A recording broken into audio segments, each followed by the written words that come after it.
Bismillahirrahmanirrahim. Assalamualaikum warahmatullahi wabarakatuh.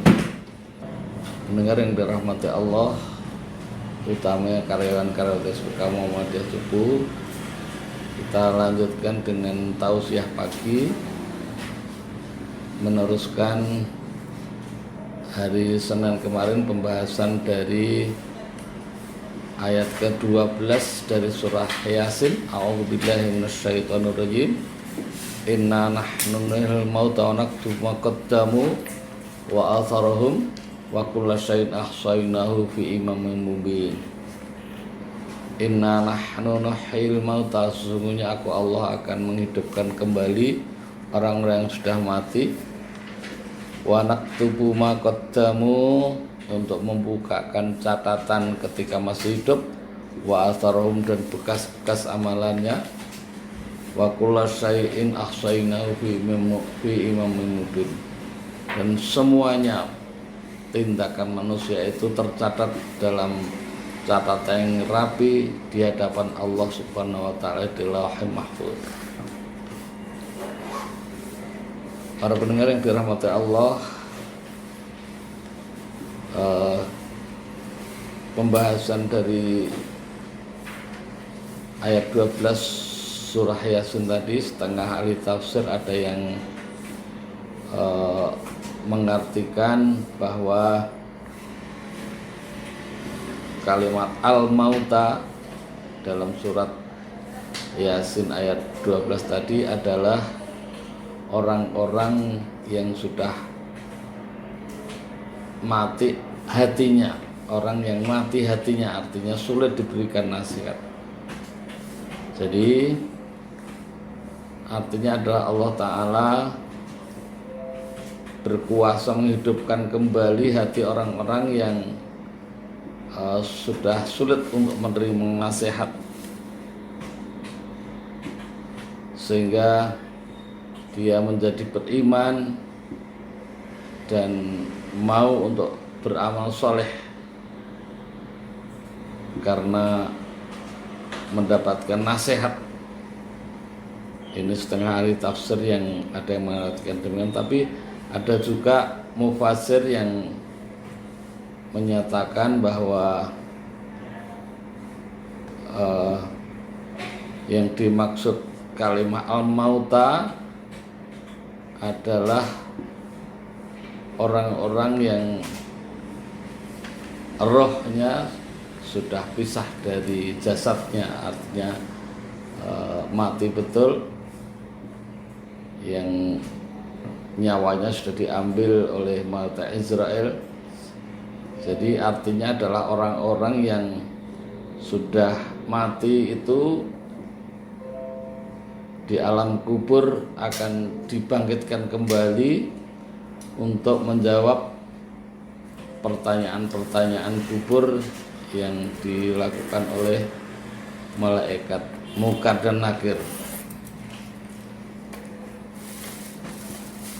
Dan kelak di yaumil akhir, di hari kiamat, ketika menghadap Allah,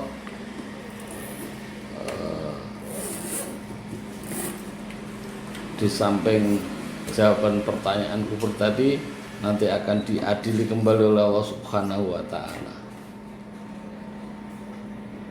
Kemudian kalimat wa naktubu ma qaddamu wa atharum dan seterusnya, itu artinya adalah semua perbuatan manusia, tindak tanduk manusia ketika masih hidup di dunia ini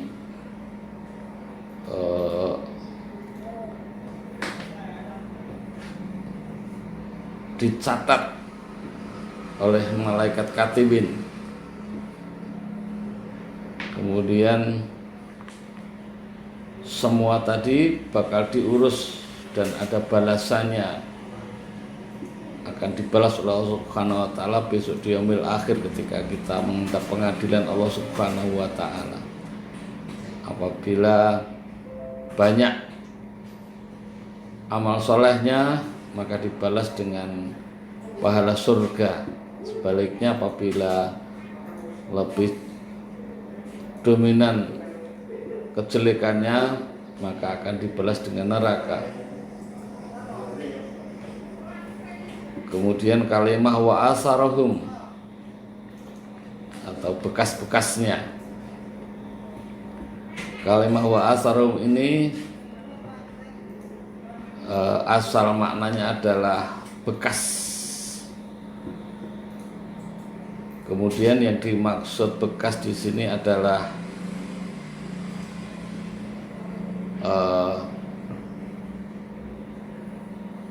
bekas-bekas yang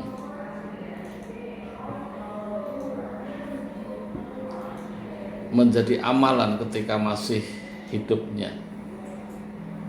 Perkataan ini berdasar dari hadis Ibnu Abbas yang menyatakan bahwa sebab turunnya ayat ini adalah karena segolongan dari sahabat Ansor ada yang mengeluh pada Rasulullah karena jaraknya jauh dari masjid.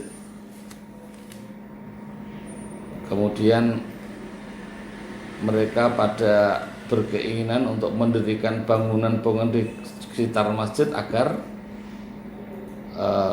dekat jaraknya dengan masjid. Kemudian Allah menurunkan ayat tersebut, wa naktubu ma qaddamu wa atharahum. Jadi melihat dari keterangan dari surat Yasin tadi, orang yang mendekati masjid dari jarak yang jauh maka banyak pahalanya daripada atau dibandingkan dengan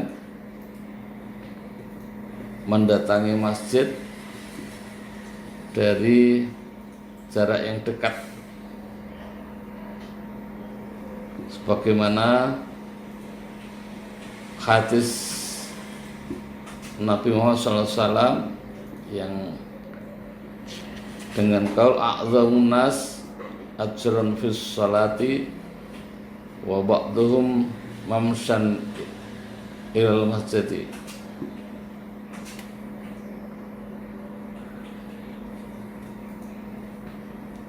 Yang paling baik dari manusia dari segi pahala dalam sholat adalah orang yang berjalannya ke masjid ini jaraknya jauh. Kemudian setengah ahli tafsir menyatakan yang dimaksud wa atharahum ini adalah amalan baik yang diteruskan atau ditiru oleh orang-orang sesudahnya setelah dia meninggal. Ini sesuai dengan hadis Rasulullah yang mengatakan man sanna sunnatan hasanatan falahu ajruha wa ajru man amila biha min ba'di min ghairi ayang kuso min ujurihim syai'. Man sanna sunnatan sayyi'atan kana alaihi wizruha wa wizru man amila biha min ba'dihi min ghairi ayang kuso min auzarihim syai'. Yang artinya siapa yang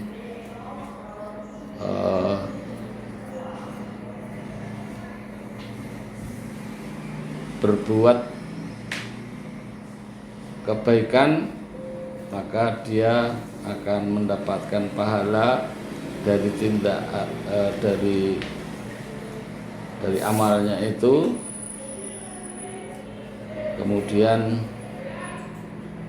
apabila ada yang meniru terhadap amal baiknya, maka orang yang meniru juga mendapatkan pahala tanpa mengurangi pahala orang-orang yang mendahului amalan itu. Maka para pendengar dirahmati Allah, marilah kita beramal, kita penuhi amalan kita, catatan kita dengan catatan amal soleh. Kalau bisa berbuat baik yang bisa ditiru oleh orang lain, sehingga di samping kita mendapatkan pahala dari Allah, orang lain yang meniru atas prakarsa kita dengan beramal soleh ini juga berpahala tanpa mengurangi pahala kita yang memulai amalan itu. Demikianlah yang saya sampaikan pada saat ini, tafsir dari surah Yasin ayat 12. Kemudian minggu depan insya Allah akan kita teruskan dengan tafsir surah Yasin ayat 13, 14, 15, 16, dan 17 yang mengisahkan tentang